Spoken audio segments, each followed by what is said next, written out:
Atlantic महासागरमधील canary बेटांमधील Spanish शहर लास पाल्मासच्या समुद्रकिनाऱ्यावर एक दुर्मिळ डूमसेट मासा आढळून आला। मित्रांनो, माझ्याप्रमाणेच तुम्हालाही प्रश्न पडला असेल की हे डीप सी क्रिएचर्स पाण्याच्या पृष्ठभागावर काय येत आहे, आणि त्याहीपेक्षा मोठा प्रश्न म्हणजे हा की मोठमोठे देश आणि त्यांच्या शास्त्रज्ञांना समुद्राच्या तळाशी असं काय सापडलं की ते महासागराचा शोध घेण्याऐवजी स्पेस मध्ये जाऊन संशोधन करत आहेत। चला तर मग पाहूयात आजच्या व्हिडिओमध्ये।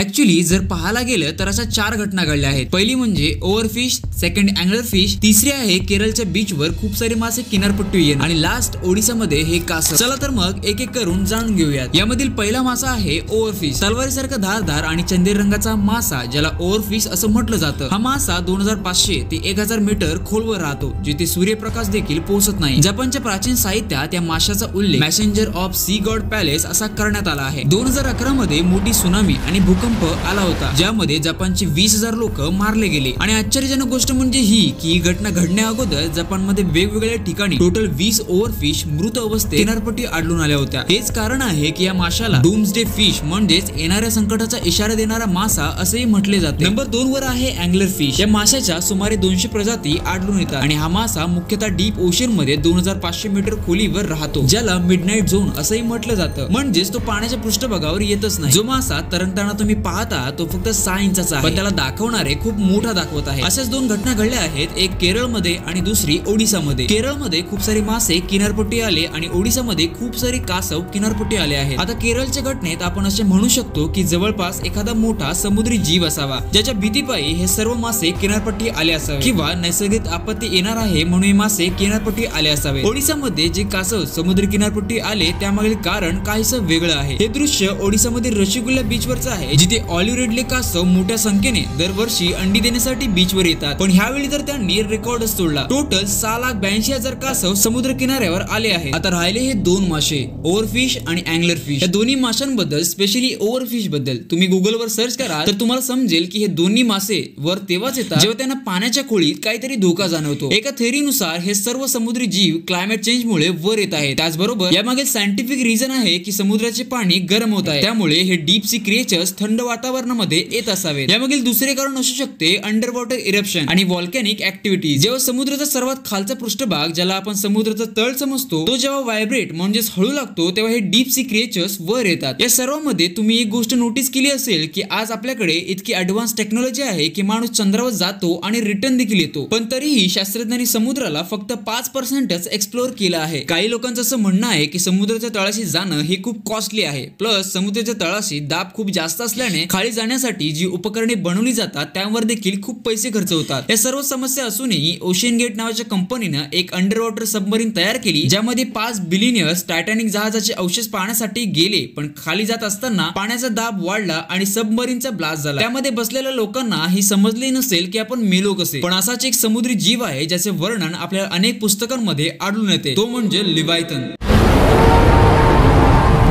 प्राणी इतका मोठा आहे की तो एका वेळेस अनेक जहाजांना नष्ट करू शकतो। आता वर येणारे हे सर्व प्राणी या लिव्हायथनच्या जिवंत होण्यामुळेच तर वर येत नाही ना, असा प्रश्न तयार होतो। आता याचा निष्कर्ष आपण हा लावू शकतो की कदाचित क्लायमेट चेंज, नॅचरल डिझास्टर किंवा एखाद्या पौराणिक माशाच्या पुनर्जन्मामुळे हे मासे वर येत असावे, पण जोवर प्रूफ सापडत नाही तोवर या सर्व गोष्टींवर विश्वास ठेवणं थोडं अवघड आहे। आय होप की तुम्हाला हा व्हिडिओ आवडला असेल। भेटूयात पुढच्या व्हिडिओमध्ये।